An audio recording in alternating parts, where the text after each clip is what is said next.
Olá, alunos do Vem Diploma! Estamos agora na reta final aí das aulas, está se aproximando a prova, a ansiedade aí deve estar mil. Vamos continuar estudando, vamos continuar se dedicando, esforçando, porque vocês vão conseguir, tá? Vamos agora para o capítulo número 8 da apostila, que vem falando sobre a química, né? Sobre a química, a natureza e a tecnologia. Bom, a transformação da matéria, né, a produção de novos materiais, a necessidade dessa energia nesses processos, tudo isso tem a ver com as transformações químicas. Você já percebeu, por exemplo, como que o cobre, um elemento químico, ele está ao nosso redor? Dá uma olhadinha à sua volta. Com certeza você não vai ver o cobre, mas a maioria das coisas que você tem na sua casa contém o cobre. Por exemplo, no fio que está levando a eletricidade até aí a sua casa, até o seu computador, o carregador aí, ele tem cobre. Os utensílios que você usa em casa, alguns tipos de brinquedo nas cidades, em muitas coisas o cobre é utilizado e muitas vezes nós não percebemos. Por exemplo, no carro o cobre é usado, no avião, no navio. Então o cobre ele não é limitado a somente a eletricidade. Eu lembro de algum tempo atrás uma reportagem falando sobre um roubo dos fios de cobre dos postes, né, de eletricidade, porque vinham para roubar para poder vender, para poder ter algum custo. Então o cobre ele está no nosso dia a dia, ligado ao nosso dia a dia, e muitas vezes a gente não percebe. Por exemplo, nos carros, né, na produção, na construção ali dos radiadores do carro, tem ali, usa-se o cobre. No navio, as tintas, por exemplo, que são para pintar o navio, elas contêm o cobre para evitar essa corrosão dos navios, né, essa proteção. Já nos aviões, eles são utilizados nos aparelhos de telecomunicações. Então, eu te dei um exemplo em meios de transporte de como o cobre é utilizado, mas ele também é utilizado nas tintas, ele também é utilizado na produção de cerâmica e são vários utensílios. Na agricultura, o cobre também é usado como pesticida e fungicida, né? No caso, é o sulfato de cobre.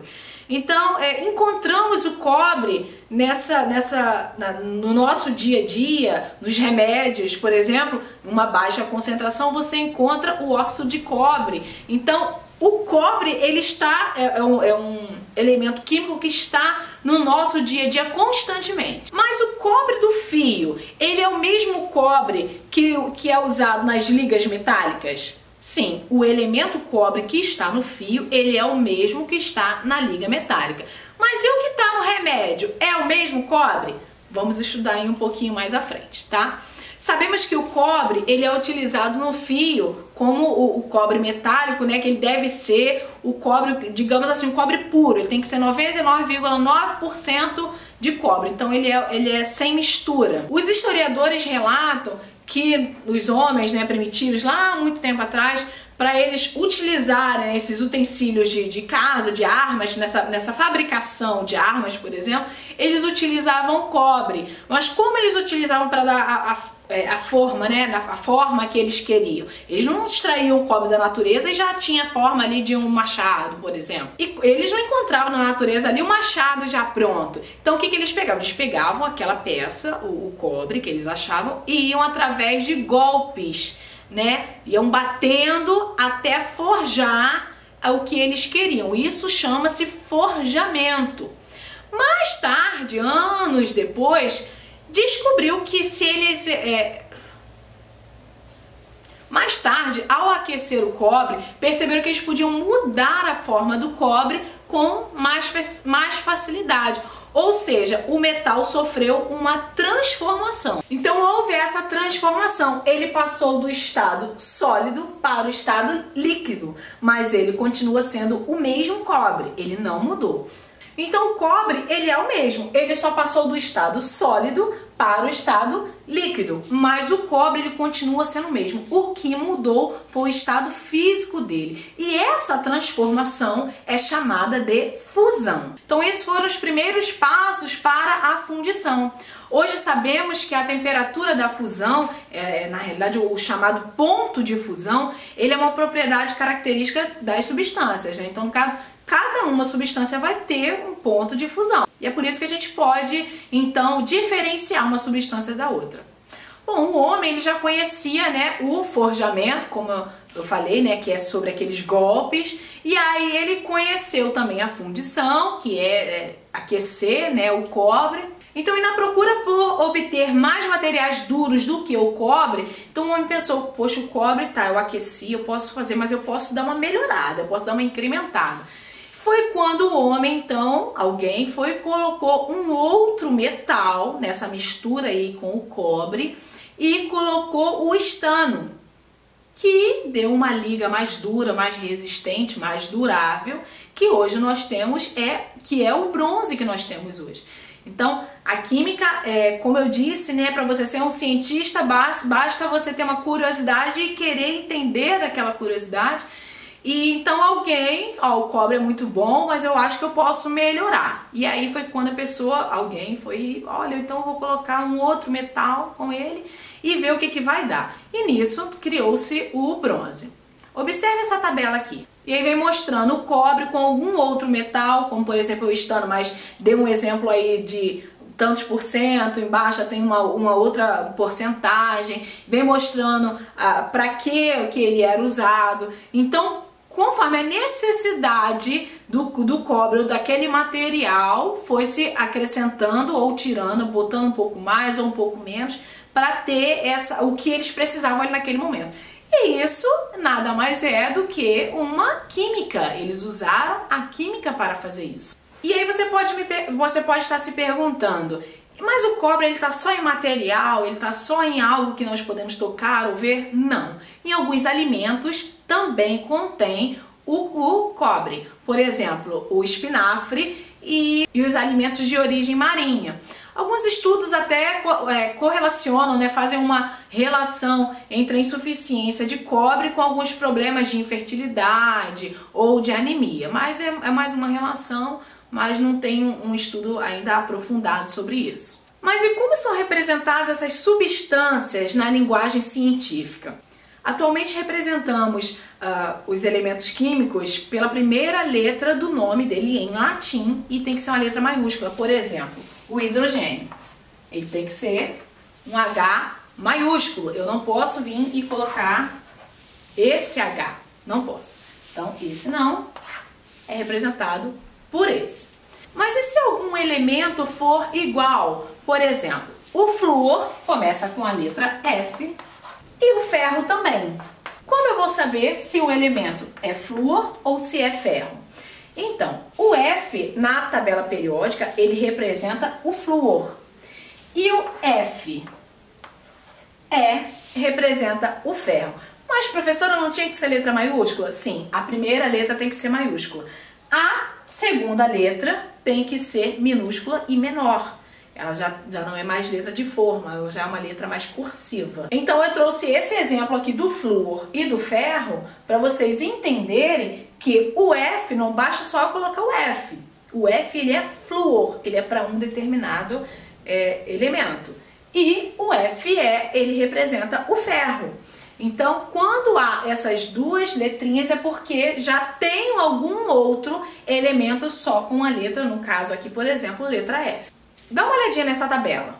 Você vai ver, por exemplo, que nós temos aí como exemplo que a apostila nos deu o estano. O símbolo dele é um S e um N. Mas é de qualquer jeito? É um S? Não, é um S maiúsculo e um N minúsculo.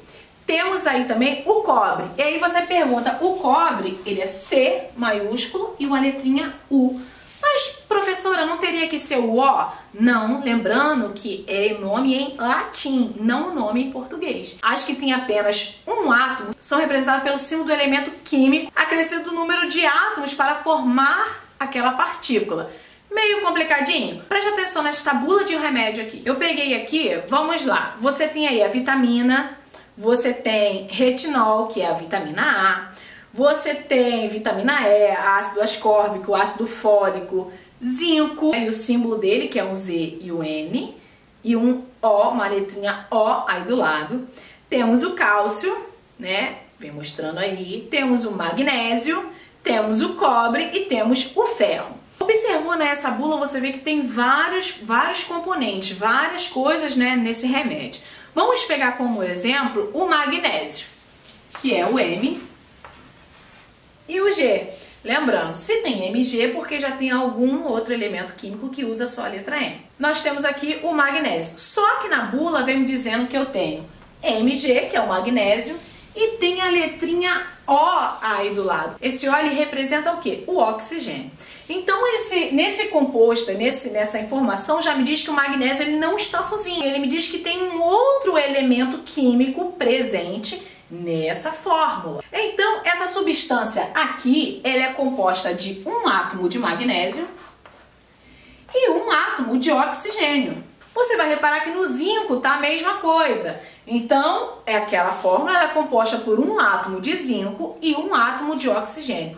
Mas e o ferro? Preste atenção na fórmula que está o ferro. A fórmula que o ferro está nessa bula de remédio está assim: Fe, S e O4. Então essa fórmula aqui, ela me diz o quê? Eu tenho um átomo de ferro, um átomo desse elemento aqui, esse Szinho aqui que é representado pelo enxofre, lembrando que é a palavra em latim, não em português. E quantos átomos de oxigênio eu tenho aqui? Na realidade aqui já está me dizendo que eu tenho 4 átomos de oxigênio. Então aqui seria ferro, um átomo, enxofre, um átomo e oxigênio, 4 átomos. Essa é a diferença que vai me dizer o que é a substância. No caso do zinco, por exemplo, como na apostila falou, ele está sozinho? Não, tem o zinco e tem o oxigênio. Então, na realidade, ele não é só zinco, ele é óxido de zinco. O magnésio, como exemplo também que a apostila deu, e eu citei aqui, ele também não está sozinho. Então, ele não é simplesmente só o magnésio, ele é óxido de magnésio. No caso aqui, o ferro, ele também não está sozinho. Então, ele não é simplesmente o ferro. Ele, na realidade, ele está formando o sulfato de ferro. Você pode achar que é muito confuso, mas não, é bem simples. Aqui, se eu tirar o oxigênio, eu tenho somente o zinco. Se eu acrescentar uma outra substância, um outro átomo nessa fórmula, ele já não é mais o zinco puro. Ele já está, digamos, misturado. Ele já tem algo a mais ali. Então, ele já deixou de ser somente o zinco e passou a ser o óxido de zinco.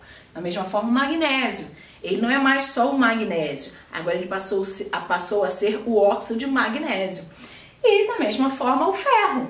Então, essas adições dessas substâncias, que é a química que nos envolve, que é de acordo com o que a gente precisa. No caso, a bula desse remédio aí que a apostila nos deu como exemplo, é a bula de uma vitamina para uma gestante. Então, precisa ter ácido fólico, precisa ter zinco, precisa ter algumas vitaminas, algumas substâncias para suprir a falta, né, que o organismo vai fazer. E então eu preciso acrescentar, só o magnésio não adianta, eu tenho que botar algo a mais para poder melhorar essa situação. E isso nós fazemos através da química. Bom, continuando essa aula, a apostila vem nos falando um pouco sobre a transformação. A gente vai entender um pouquinho do que é essa transformação na química. Vamos entender como é dada uma transformação química em um sistema fechado, por exemplo, a massa no estado final, o estado inicial, tudo isso nós vamos aprender. Os químicos, eles representam esquematicamente as transformações químicas, indicando reagente e depois o produto. Nunca o contrário, nunca o produto primeiro e depois o reagente. Então seria assim, reagente, uma setinha, produto. Vamos pensar, por exemplo, numa experiência que algum pesquisador fez e ele aqueceu o óxido de cobre. Como já vimos, a gente deve indicar, né, a parte inicial, o reagente, e a parte final como produto. Então, nós pegamos aqui como exemplo o óxido de cobre mais o carvão, que passou a ser cobre mais dióxido de carbono. Então, a fase inicial dele era essa e a fase final passou para outra. Transformando isso, passando isso para uma fórmula, seria... Lembra do símbolo químico do cobre, que é C maiúsculo e U minúsculo, não é CO. Mais o O, que é o oxigênio. Temos aqui o S, que significa estado sólido daquela substância. mais o C, que é representado o carvão, no estado sólido também, só que é um S, é a letra S. Com a transformação, ele passou a não ter mais o oxigênio, nessa fórmula aqui do cobre, e ele já continuou ainda no estado sólido. Mas o carvão, o oxigênio, passou para cá, e ele já começou a ir para o estado gasoso, já não está mais no estado sólido, já está agora no estado gasoso. A química, toda essa transformação que a química vai nos ensinando, vai nos proporcionando, vai mudando as reações. Eu já citei um exemplo aqui em uma aula passada sobre uma experiência que eu quis fazer, que eu peguei um cloro, mas não era um cloro puro, né? Já era um cloro já mais misturado com algumas outras substâncias que eu não sei qual é, e coloquei iodo e coloquei no congelador e ficou por vários dias, acho que eu deixei até mais de um mês, e botei num tubinho de ensaio e não congelou. Aquilo ali ficou e eu fiquei, e eu não me conformava desse líquido não ir para o estado sólido, ele não virava gelo, eu não me conformava com isso.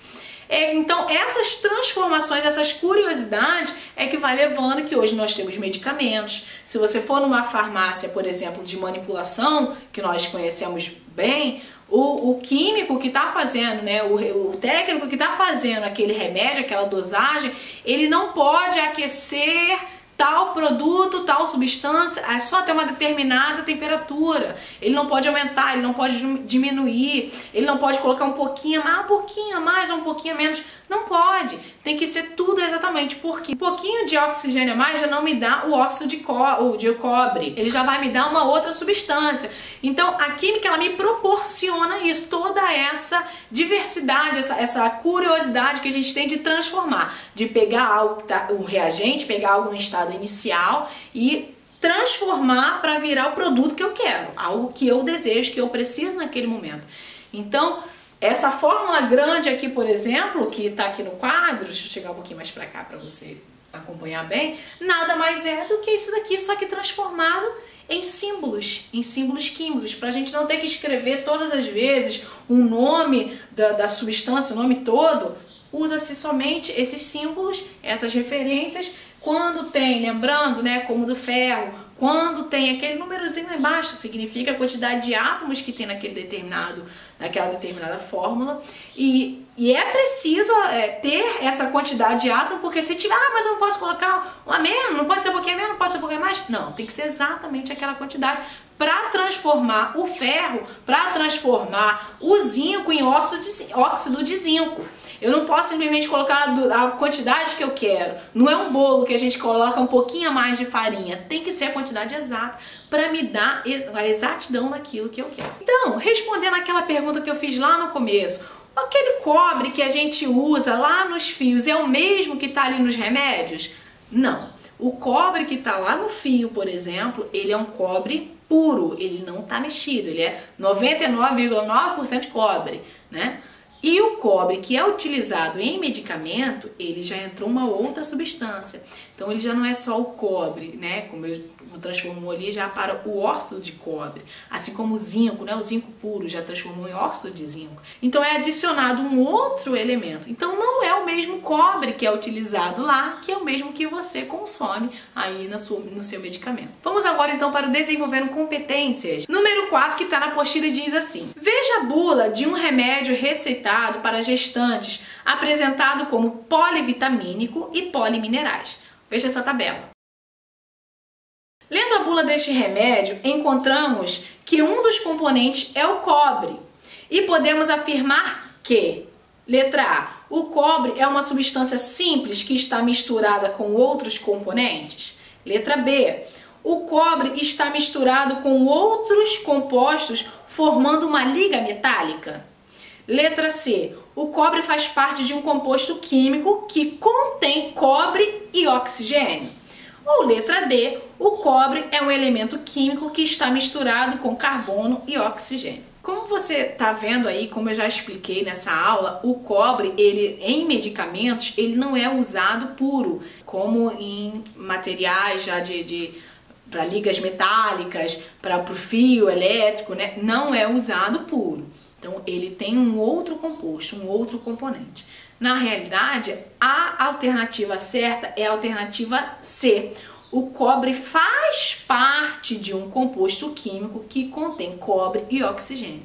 Então você não pode pegar o cobre e colocar no remédio. Ele faz parte, ele está junto de algo, que no caso aí é o oxigênio, para formar o composto ali, aquela substância ali para beneficiar, no caso ali, um polivitamínico ou minerais ali para beneficiar aquela gestante a gestante que vai tomar esse medicamento. Então, a letra C, que é a resposta certa, ele está junto, ele não está puro, como eu disse, 99,9% de cobre tirou e botou. Não, ele está junto de um composto químico, que aí no caso é o oxigênio. Bom, espero que vocês tenham gostado. Já vai sair a última aula, o capítulo 9 da sua apostila. Então é isso, galera. Fique com Deus, estude bastante e um abraço.